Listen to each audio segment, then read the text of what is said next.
का श्लोक रघुवंशम का, जिसमें राजा दिलीप का जो है त्याग का वर्णन किया गया है कि वो किस प्रकार से अपने राज्य का शासन करते थे।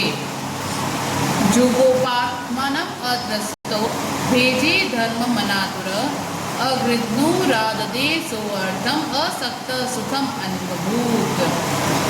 वह जो राजा दिलीप थे वो कैसे थे? जुगो यानी रक्षा करते थे।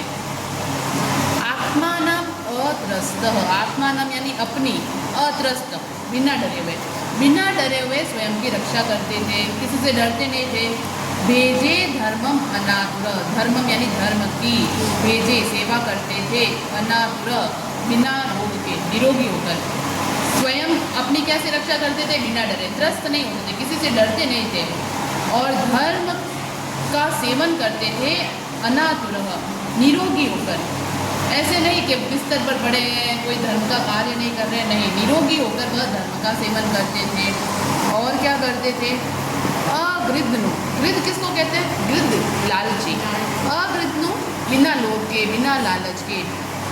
आददे सो अर्थम, अर्थम यानी धन का, आददे संग्रह करते थे, धन का संग्रह करते थे, लेकिन लालच नहीं था उनके मन में। बिना लालच के धर्म का आददे संग्रह करते थे। और क्या करते थे? असक्त, असक्त, सक्त यानी किसी में आसक्ति, असक्त बिना आसक्ति के सुखम अनुभूत, सांसारिक सुख का अनुभव करते थे, सांसारिक सुख का भोग करते थे, लेकिन उसमें कोई प्रकार की आसक्ति नहीं रखते थे। ये क्या करते थे? 4 लाइनों में देखो। पहली लाइन क्या कह रहा है? आत्मानम, स्वयं की, बिना डरे हुए वह रक्षा करते थे, बिना रोग के धर्म का सेवन करते थे, अगृध्नो लालच किए बिना अर्थ का सेवन करते थे, और सुख की अनुभूति करते थे, लेकिन आसक्ति नहीं रखते थे, बिना आसक्ति के सुख का अनुभूति करते थे, सुख का अनुभव करते थे। और कैसा उनका व्यवहार था? श्लोक में देखो। ज्ञाने मौनम क्षमा शक्तौ त्यागे श्लाघा विपर्ययः गुणानुबंधित्वात् तस्य सप्रसवायुवः। ज्ञाने, ज्ञान होने पर भी, उनमें ज्ञान था, बहुत अधिक ज्ञान था, लेकिन फिर भी वह क्या करते थे? मौनम, मौन रहते थे। ज्ञान होते हुए भी मौन रहते थे। ऐसा नहीं कि ज्ञान है तो किसी को भी अपना ज्ञान देते जाए, लेकिन मौन रूप में रहते थे।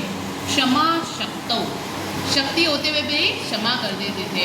किसी का जाके ये खून कर दिया, किसी का गला काट दिया, ऐसे नहीं था। शक्ति थी उनके पास, लेकिन फिर भी वह क्षमा कर देते थे। त्यागे श्लाघा विपर्यय, श्लाघा विपर्यय यानी अपनी प्रशंसा। त्याग करने पर भी प्रशंसा नहीं करते थे, दान पुण्य त्याग करते थे, ऐसा नहीं अपना नाम खुदवा के कि मैंने ये किया, मैंने तेरे लिए ये किया, अपनी प्रशंसा नहीं करते थे। इसके कारण क्या था? गुणानुबंधित्वात्, उनके उसके सारे गुण थे, एक दूसरे से मित्र बंध होकर तस्य सप्रसवायव, लगातार भाई बहन के जैसे बढ़ते रहते थे। एक साथ सारे गुण एक दूसरे से सप्रसव के समान, गुणानुबंधित्वात्, उसके ज्ञान आदि जो गुण थे विरुद्ध होते हुए भी सहचारी भाव से सहोदय के समान यानी समान उसके हमेशा बढ़ते रहते थे। क्या कहा? ज्ञान होते हुए भी चुप रहते थे, शक्ति होते हुए भी क्षमा करते थे, त्याग करते थे, लेकिन स्वयं की प्रशंसा नहीं करते थे। इसके कारण उनके जो सारे गुण थे एक दूसरे से विरोधी होते हुए भी सहोदरों के समान, भाई बहन के समान वह हो गए।